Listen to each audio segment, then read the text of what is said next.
Betrayal is a uniquely human poison. Sometimes, it wears a friendly face. This is the story of such a betrayal, not in a dark alley, but in the trusted environment of a sick room. A caregiver became a predator. She was a nurse, sworn to protect life, but instead, she chose to take it. Her name was Hadley Sinclair, a registered nurse with a spotless record. Her victim, Arthur Vance, a wealthy, retired businessman who trusted her completely. He never suspected the hands that cared for him were plotting his end. Hadley was well-liked, praised by colleagues, and had a warm, reassuring presence. No one saw the ambition behind her compassionate facade. To her, Arthur was a stepping stone to a life of luxury. Her plan was slow, deliberate, and chillingly precise. We often imagine killers as monsters, but sometimes they're the people we trust most. This is not just a crime story, it's a warning about the fragility of trust and the darkness that can hide behind a smile. How well do we really know those we let into our lives? Arthur Vance, once a titan of business, was now a frail, lonely widower in need of constant care. Enter Hadley Sinclair, hired through a prestigious agency, her references impeccable. She quickly became more than a nurse. She was Arthur's companion, confidant, and friend. She managed his household, listened to his stories, and made him feel valued. Arthur trusted her so much he gave her access to his personal accounts. Hadley played her role perfectly, arriving early, staying late, and remembering every detail of his preferences. To outsiders, their relationship was the picture of compassionate care. In reality, Hadley was isolating Arthur, becoming the gatekeeper to his life. Every act of kindness was calculated, every laugh, a step in her plan. Arthur saw only a loyal friend. He had no idea he was being manipulated. Hadley's influence was absolute. She controlled his world. This deep trust would become her most powerful weapon. It allowed her to get closer than anyone else, ensuring that when he died, no one would suspect her. The foundation for the perfect crime was set. Arthur's vulnerability became her opportunity.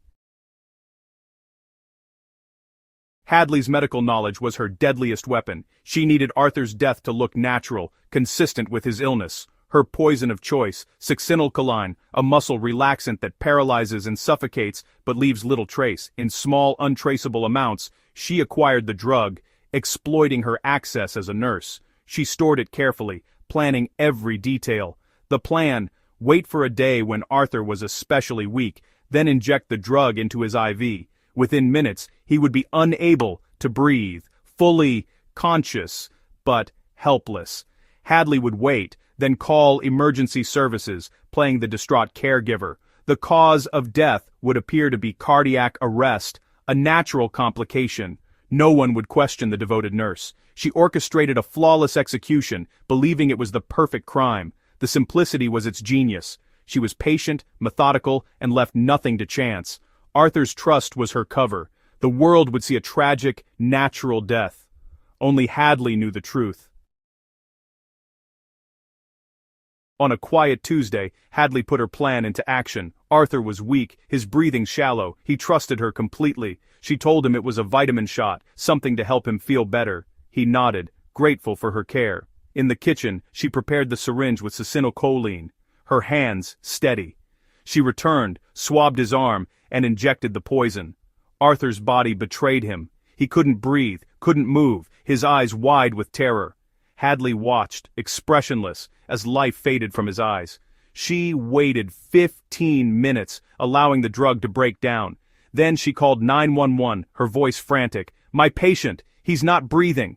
She performed a theatrical, ineffective CPR until paramedics arrived. They found her in tears, exhausted from her efforts. To everyone, she was the devoted nurse, devastated by her patient's sudden death. The perfect crime, she believed, was complete. No one suspected a thing. Arthur's death was ruled a natural event. Hadley's mask of compassion remained firmly in place, but cracks would soon appear. In the days after Arthur's death, Hadley played the grieving caregiver. She informed his lawyer and relatives, controlling the narrative. At the will reading, a bombshell. Arthur's will had been changed just 2 months prior. His relatives and charities were cut out. Hadley was now sole beneficiary of his $3 million estate. She feigned shock, but the theft was as bold as the murder. Investigation revealed she'd manipulated Arthur into changing his will using a new, less reputable lawyer. She isolated him, coerced him, and ensured no one else was present for the signing. With the will probated, Hadley sold the mansion, spent lavishly, and transformed into a socialite. To colleagues, she claimed a family inheritance. But Arthur's relatives grew suspicious. Their grief turned to doubt, and soon, to action. The seeds of investigation were sown. Hadley's new life was built on a foundation of lies. Arthur's nephew, Thomas, refused to believe his uncle would disinherit the family for a nurse. He hired a private investigator and contacted police, convinced Hadley had manipulated Arthur. At first, police saw only a natural death and a valid will, but Detective Frank Miller sensed something was off. Digging into Hadley's past, he found financial troubles and suspicious behavior. The breakthrough came from a hospital pharmacist's assistant. Hadley had reported multiple damaged vials of succinylcholine. Miller knew the drug's deadly potential. He ordered Arthur's body exhumed and tested for the drug. The results were conclusive: traces of succinylcholine in Arthur's arm. The natural death was now a homicide. Hadley's perfect crime unraveled. The investigation intensified. Justice was closing in. Hadley's arrest shocked the community. The killer nurse story dominated headlines. The trial was a media sensation, the courtroom packed daily. The prosecution laid out Hadley's motive: debts and lavish spending. Witnesses testified about the missing succinylcholine and the investigation. The forensic pathologist explained the poison's effects and the evidence found in Arthur's body. Hadley's defense claimed the evidence was circumstantial and painted her as a devoted nurse. Hadley took the stand, but under cross-examination, her story fell apart. She couldn't explain the missing drugs or her sudden wealth. The jury deliberated for just 4 hours. The verdict: guilty of first-degree murder. Hadley showed no emotion. Arthur's nephew wept with relief. She was sentenced to life in prison. Her stolen millions returned to Arthur's rightful heirs. The community was left reeling. Justice had been served, but the scars remained. The story was far from over. What drives someone like Hadley Sinclair to murder for money? At her core, she exhibited narcissistic and psychopathic traits, a profound lack of empathy. Arthur was never a person to her, just a means to an end. Her sense of entitlement made her believe she deserved wealth without earning it. She rationalized her actions, seeing murder as removing an obstacle.